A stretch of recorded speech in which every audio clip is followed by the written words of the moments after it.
नमस्कार दोस्तों, Shankar study point YouTube channel में आप सभी का स्वागत है। आप सभी लोग स्वस्थ होंगे, घर परिवार आपका सभी लोगों का अच्छा होगा। चलिए आज हम लोग स्टार्ट करते हैं सीटेट के अति महत्वपूर्ण प्रश्न जो पर्यावरण से रिलेटेड है और यह स्पेशल धमाका में होगा। चलिए स्टार्ट करते हैं। आज के जितने भी प्रश्न होंगे ये सभी वन लाइनर होंगे। स्टार्ट करते हैं। आज का पहला प्रश्न है कि वन्य जीव सुरक्षा अधिनियम कब बनाया गया? तो यह 1972 में बनाया गया था। अगला प्रश्न है कि वन संरक्षण अधिनियम कब बना था? 1980 में बना था। पर्यावरण सुरक्षा अधिनियम कब बनाया गया? तो 1986 में बनाया गया था। अगला प्रश्न है कि जल संरक्षण एवं प्रदूषण नियंत्रण अधिनियम कब बना? तो 1974 में बना था। कब बना था? 1974 में बना था। चलिए अगले प्रश्न को देख लेते हैं। यहाँ पे सभी प्रश्न आज जितने भी हैं वन लाइनर होंगे। पर्यावरण की सुरक्षा मूल कर्तव्य है, इसका उल्लेख किस अनुच्छेद में किया गया एवं संविधान के किस संशोधन के अंतर्गत से जोड़ा गया? अनुच्छेद 51 और 42 में संशोधन द्वारा इसको किया गया था। अगर अभी तक आप सभी लोगों ने चैनल को हमारे नहीं सब्सक्राइब किया है तो चैनल को आप सभी लोग सब्सक्राइब कर लीजिए। चलिए अगला प्रश्न देखते हैं कि भारतीय वन प्रबंधन संस्थान कहाँ पर स्थित है? तो यह भोपाल में स्थित है। कहाँ पर? भोपाल में स्थित है। वन अनुसंधान संस्थान कहाँ पर है? तो देहरादून। कहाँ पर है? यह देहरादून में स्थित है। चलिए अगले प्रश्न की बात करते हैं। अगला प्रश्न हमारा है कि वर्षा वन अनुसंधान संस्थान कहाँ स्थित है? जोरहाट में स्थित है। अनुवांशिकी एवं वृक्ष प्रजनन संस्था कहाँ पर है? कोयम्बटूर में है। उत्पादकता केंद्र कहाँ पर है? रांची में है। भारत की प्रथम वन नीति का निर्माण कब हुआ? 1894 में किया गया था। गिद्ध संरक्षण पर योजना कब प्रारंभ की गई? तो 2006 में प्रारंभ की गई थी। चलिए अगले प्रश्न की बात करते हैं। चलिए गोंड संरक्षण परियोजना कब शुरू हुआ? तो 1987 में शुरू किया गया था। कछुआ संरक्षण परियोजना की शुरुआत हुई 1975 में। बाघ संरक्षण परियोजना कब प्रारंभ हुई? 1973 में। ये प्रश्न आपका यूपी टेट में कई बार आ चुका है और ये सी टेट में भी पूछा जा चुका है प्रश्न पर्यावरण में। अगला प्रश्न है कि किस वृक्ष को पर्यावरणीय संकट माना जाता है? तो यूकेलिप्टस को पर्यावरणीय संकट माना जाता है। चलिए आगे देख लेते हैं। आगे लिखा है कि चालबाज किस प्रकार के वन में पाए जाते हैं? तो विश्वती वर्षा वन जो होते हैं उसमें चालबाज प्रकार के वन पाए जाते हैं। अगला है कि केंद्रीय मरु क्षेत्र अनुसंधान संस्थान कहाँ पर है स्थित है? तो जोधपुर राजस्थान में स्थित है। मॉन्ट्रियल प्रोटोकॉल संबंधित है कि कब से? 1987 में। ओजोन परत संरक्षण परत से संबंधित यह है। वियना समझौता तो यह किससे संबंधित है? परत से संबंधित है। ठीक। आगे है क्योटो प्रोटोकॉल संधि किस वर्ष लागू हुई? 2005 में लागू की गई थी। चलिए पृथ्वी शिखर सम्मेलन कब आयोजित किया गया? तो 1992 में लागू किया गया था। ठीक, 1992 में। पृथ्वी शिखर सम्मेलन का आयोजन किस शहर में किया गया? तो रियो डी जेनेरियो एक शहर है, वहां पर पृथ्वी शिखर सम्मेलन का आयोजन किया गया था। 5 जून को विश्व पर्यावरण दिवस मनाने की घोषणा किस सम्मेलन में की गई? तो स्टॉकहोम सम्मेलन 1972 में की गई थी। ये भी यूपी टेट और सी टेट में पूछा हुआ प्रश्न है। ठीक, यूपी टेट और सी टेट में। चलिए आगे देख लेते हैं। आगे हमारा है कि टाइगर मैन ऑफ इंडिया किसे कहा जाता है? तो कैलाश सांखला को कहा जाता है। चलिए आगे देख लेते हैं। आगे लिखा कि भारत में हरित क्रांति के जनक किसे कहा गया है? तो डॉक्टर MS स्वामीनाथन को हरित क्रांति के जनक कहा जाता है। भारत में पारिस्थितिकी के जनक कौन है? डॉक्टर रामदेव मिश्र हैं।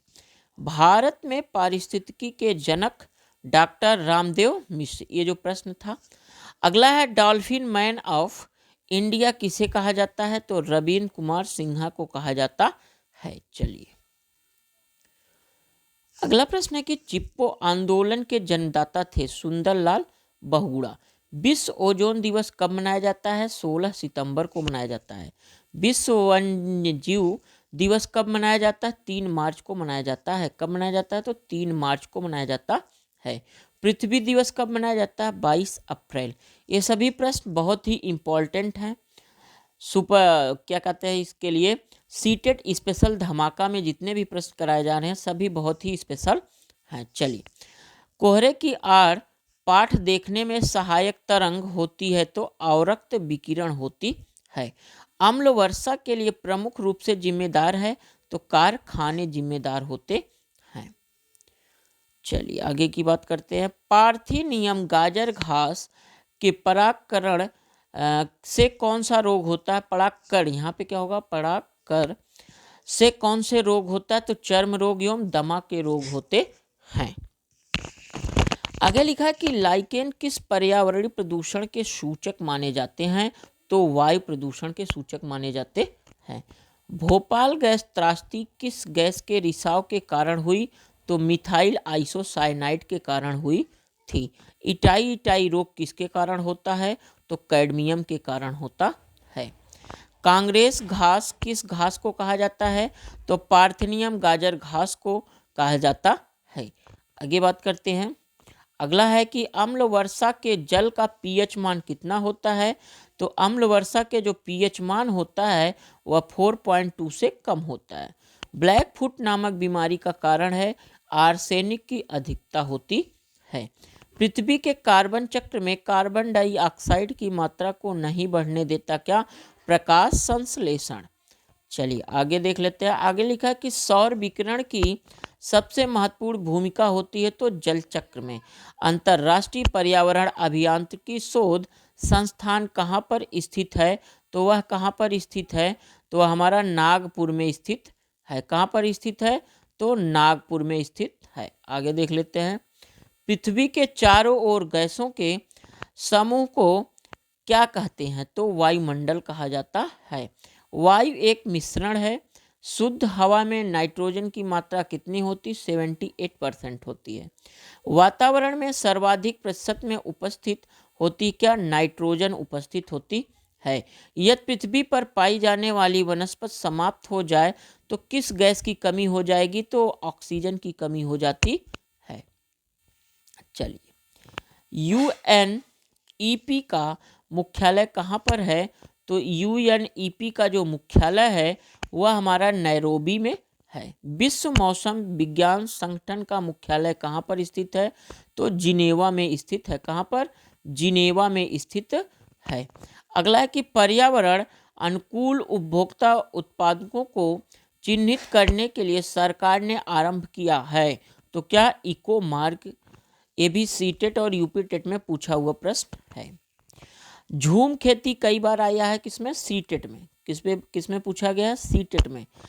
तो झूम खेती कहाँ पर होती है? झूम खेती जो हमारा है वह मेघालय में होती है। अगला है शुष्क बर्फ किसका ठोस रूप कहलाता है? तो कार्बन डाइऑक्साइड का ठोस रूप कहलाता है। चलिए विश्व जल दिवस जो होता है वह कब मनाया जाता है? 22 मार्च को मनाया जाता है। किस जनपद में चंद्रप्रभा वन्य जीव अभ्यारण्य स्थित है? तो चंदौली में स्थित है। कहाँ पर? चंदौली में स्थित है। गिर वन्य जीव अभ्यारण्य किस वन्य जीव का संरक्षण कहलाता है? तो शेर का कहलाता है। ग्रीन मफलर किससे संबंधित है? तो ध्वनि प्रदूषण से संबंधित होता है। आगे लिखा है कि किसी खाद्य श्रृंखला में शाकाहारी होते हैं प्राथमिक उपभोक्ता। पारिस्थितिकी तंत्र के तत्वों के चक्रण को क्या कहते हैं? तो जैव भू रासायनिक चक्र कहा जाता है। अंतर्राष्ट्रीय ओजोन दिवस कब मनाया जाता है? 16 सितंबर को मनाया जाता है। प्राकृतिक वनस्पति मरुस्थलीय प्रदेशों में पाई जाती क्या? कैक्टस पाई जाती है। टाइटन किस ग्रह का प्राकृतिक उपग्रह है? तो शनि का होता है। चलिए आगे देख लेते हैं। आगे प्रश्न में है कि ध्रुव तारा कहा जाता है किसे? उत्तरी तारे को ध्रुव तारा कहा जाता है। फूलों की घाटी स्थित है उत्तराखंड में। सरिस्का राष्ट्रीय उद्यान कहाँ पर स्थित है? राजस्थान में स्थित है। पारिस्थितिकी तंत्र में ऊर्जा का मुख्य स्रोत माना जाता है तो सूर्य प्रकाश को माना जाता है। सुनामी की उत्पत्ति किसके द्वारा होती है? समुद्र के भीतर उत्पन्न होने वाले भूकंप से होती है। सबसे लंबा जीवित वृक्ष है सिकुआ है। ठीक, चलिए। रेड डाटा बुक भी कई बार पूछा हुआ प्रश्न है टेट और सीटेट में। रेड डाटा बुक का संबंध है विलुप्ति के संकट से ग्रस्त जीव जंतुओं से होता है। सर्वाधिक जैव विविधता कहाँ पाई जाती है? उष्णकटिबंधीय वर्षा वनों में पाई जाती है। वेटलैंड दिवस कब मनाया जाता है? तो 2 फरवरी को मनाया जाता है। हरित गृह प्रभाव का अर्थ है वायुमंडल में ग्रीन हाउस गैसों के घनीकरण के कारण का कारण। ठीक, चलिए आगे यहाँ पे और था कि वायुमंडल के तापमान का बढ़ना। ग्रीन हाउस गैसों की संकल्पना की थी किसने? जोसेफ फेरियार ने की थी। कार्बन क्रेडिट का दृष्टिकोण किससे शुरू हुआ? तो क्योटो प्रोटोकॉल से। एक सर्वाधिक भंगुर पारिस्थितिकी तंत्र है जो वैश्विक तापमान द्वारा सबसे पहले प्रभावित होगा। आर्थिक एवं ग्रीनलैंड हिम्स चादर। ओजोन परत मुख्यतः जहां पर अवस्थित रहती है वह है स्ट्रेटोस्फीयर। चलिए आगे लिखा कि वायुमंडल में ओजोन जो परत है पृथ्वी पर पराबैंगनी किरणों से जीवन की रक्षा करती है। ओजोन परत मानव के लिए उपयोगी है क्योंकि वह सूर्य की अल्ट्रावायलेट किरणों को पृथ्वी पर नहीं आने देती। भारत का सर्वप्रथम राष्ट्रीय उद्यान कौन सा है? तो कॉर्बेट राष्ट्रीय उद्यान। दूध की शुद्धता किसमें मापी जाती है? तो लैक्टोमीटर में नापी जाती है। चलिए अगला प्रश्न यहाँ पे है, वायुमंडल में ओजोन छिद्र का पता लगाया गया वह कहाँ पर स्थित है? तो अंटार्कटिका के ऊपर स्थित है।